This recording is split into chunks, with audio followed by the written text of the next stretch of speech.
tal? ¿Cómo están? Muy buenas tardes y bienvenidos un día más a Espacio Abierto aquí en Televisión de Ferrol. Retomamos hoy el ciclo de entrevistas a candidatos a la presidencia de la Xunta de Galicia. Tenemos con nosotros esta tarde al candidato del Bloque Nacionalista Galego, Francisco Jorquera. Señor Jorquera, muy buenas tardes y gracias por haber vuelto aquí a esta casa, ¿no? Muchas gracias a ustedes. Buenas tardes.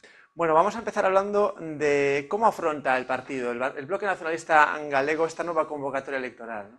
Pois con responsabilidade e comprometidos coa sociedade, porque pensamos que vivimos tempos cruciais, tempos nos que está en xogo que modelo de sociedade queremos, nos que está en xogo o benestar non só das xeracións presentes, sino tamén das xeracións futuras, nos que está en xogo o futuro de Galiza, porque desde o meu punto de vista xa hai demasiadas evidencias de que as políticas de recortes o único que conducen a máis recortes. Non sirven para sair da crise, simplesmente a dereita válese como pretexto da crise para intentar impoñer o seu modelo. Un modelo no económico e no social moito máis injusto que conduce ao empobrecemento da maioría da sociedade. E frente a iso, creemos que é necesario un cambio profundo na orientación das políticas públicas, tamén en Galiza, e estamos convencidos de que o Bloque Nacionalista Galego é a garantía de que ese cambio se produza nas vindeiras eleccións.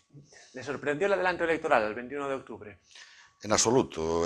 Desde hai tempo barallábase esa hipótese. Creo que ese adianto electoral é unha nova demostración da sumisión do señor Feijóo, señor Rajoy. Estes días, se un lee a prensa, dase conta de cal é a razón profunda que motiva ese adianto electoral. O señor Rajoy quere demorar a solicitude do segundo rescate o Estado español até despois das eleccións autonómicas para que a sociedade non coñeza o paquete de medidas de recortes total e absolutamente brutal que vai ir acompañado a ese segundo rescate, onde posiblemente unha das consecuencias sexa un profundo recorte no sistema de pensións públicas. Por tanto, que pretende o Partido Popular con este adianto? Aplicar a mesma táctica que aplicou nas eleccións xerais, concurrir ás eleccións ocultando o seu verdadeiro programa sin que a sociedade coñeza as medidas que o Partido Popular pensa aplicar despois das eleccións, polo tanto, mentir á sociedade. Pero estamos convencidos de que a sociedade galega é plenamente consciente que nun contexto como este, o Partido Popular, se gañase as eleccións, iba a sentir legitimado para seguir con esta ofensiva. E, polo tanto, estamos convencidos de que a sociedade galega vai poñer un dique, un freno a esas políticas, apostando en Galiza por un goberno que plante cara aos recortes.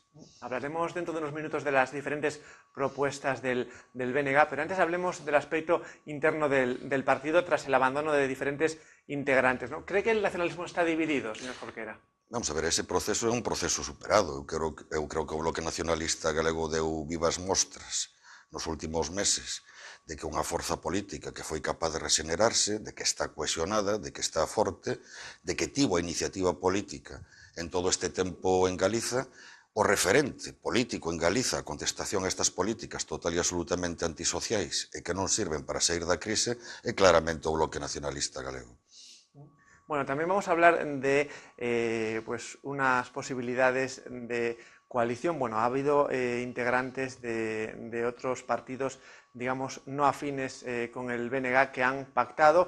Por ejemplo, hablamos de a Nova Irmandade con Izquierda Unida. ¿El BNG ha tenido oportunidad de hacer coalición con algún otro partido o eso no se ha planteado, ¿no? Ni nos lo plantexamos, por unha razón. Eu creo que a sociedade o que necesita son forzas políticas con propostas claras, con propostas sólidas, para escoller outro camiño para sair desta crise económica. O que non necesita a sociedade son experiencias apresuradas de última hora e sin propostas coherentes e claras. Por lo tanto, o Bloque Nacionalista Galego sempre partiu da base de que iba a concurrir estas eleccións ca súa propia identidade e ca súas propias propostas, porque creo que, ademais, a práctica política nos avala para presentarnos como a forza política que en Galiza é a garantía dun cambio real. Ahora hablamos, sí, de esas propuestas del BNG. Para empezar, hablamos de esa regeneración democrática que defiende el BNG. ¿En qué consistiría, ¿no? Bueno, en primeiro lugar, falamos de regeneración da democracia porque a democracia está perdendo o seu verdadeiro significado. Eu quero lembrar que democracia significa o poder do povo. E estáse pervertindo a democracia cando observamos como os gobernos sitúan os intereses dos mercados, que baixo ese eufemismo se agochan os intereses dos grandes poderes económicos por diante dos intereses das persoas.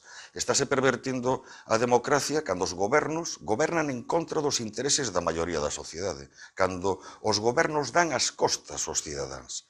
Polo tanto, regenerar a democracia significa apostar por un goberno cercano a xente, por un goberno comprometido ca sociedade, por un goberno para o que sexa máis importante, rescatar as persoas antes que rescatar os bancos. Pero regenerar a democracia tamén pasa por cambios legais que doten de máis calidade a democracia. Por poñer un exemplo, impulsando as consultas populares, para que sexa a sociedade en última instancia quen teña capacidade de decidir sobre aspectos vitais para o seu futuro. Por suposto, reformando unha lei electoral para que o Parlamento galego reflexe de maneira máis clara a pluralidade política e social existente na nosa sociedade.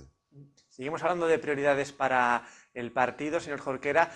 Una de ellas es el autogobierno. No sé si esto significaría la independencia, como también se reclama desde otras regiones. Hablo, por ejemplo, de Cataluña, ¿no? O BNG considera que en Galiza o que hai que facer é defender e ampliar o autogoberno, no camiño de que Galiza sexa un país soberano. De que significa isto? Pois significa algo tan sinxelo como que o pobo galego teña capacidade de decidir sobre os seus propios asuntos e se relacione en pé de igualdade cos outros povos en términos de cooperación, non de someterse a situacións de dependencia. Eso que significa a aposta do bloque nacionalista galego. E creo que, ademais, esta proposta nunca foi tan necesaria. Por unha razón, vivimos tempos donde nunca estivo tan claro como a ausencia de soberanía conduce a ausencia de democracia. Conduce o que estamos vendo todos os días no Estado español e en Europa, a que as decisións se tomen en ámbitos que non emanan da vontade democrática dos povos, non teñen en conta os seus intereses, a que as decisións se tomen en ámbitos onde o único que conta son os intereses dos grandes poderes económicos. Pero, ademais, esta crise nos ensina que para un país é fundamental ter o control da súa economía para orientar esa economía ás súas necesidades colectivas.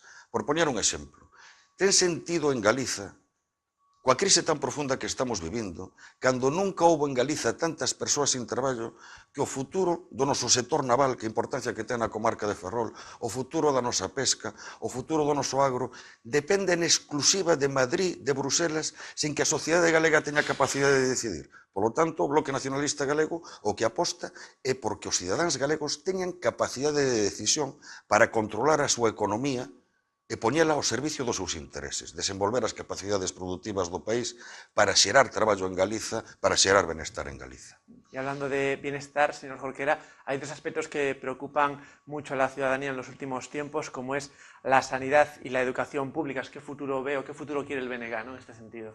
Bueno, eu o futuro que vexo, se triunfasen as políticas que está practicando a dereita, é un futuro no que está en perigo a propia educación e a propia sanidade pública. Creo que é evidente que a dereita se está valendo da crise como pretexto para desmontar o que se deu en chamar o estado do benestar, que xa no Estado español e en Galiza tiña un grau de desenvolvemento moi inferior ao dos países sociais máis avanzados, está apostando por ir degradando os servizos públicos para abrir campo de negocio ao sector privado. O diseño da dereita consiste en ir reducindo a calidade do sistema sanitario público para apostar por un modelo sanitario público de carácter benéfico asistencial para fomentar que aquelas persoas que teñan recursos cubran as súas necesidades de saúde a través de mutuas privadas.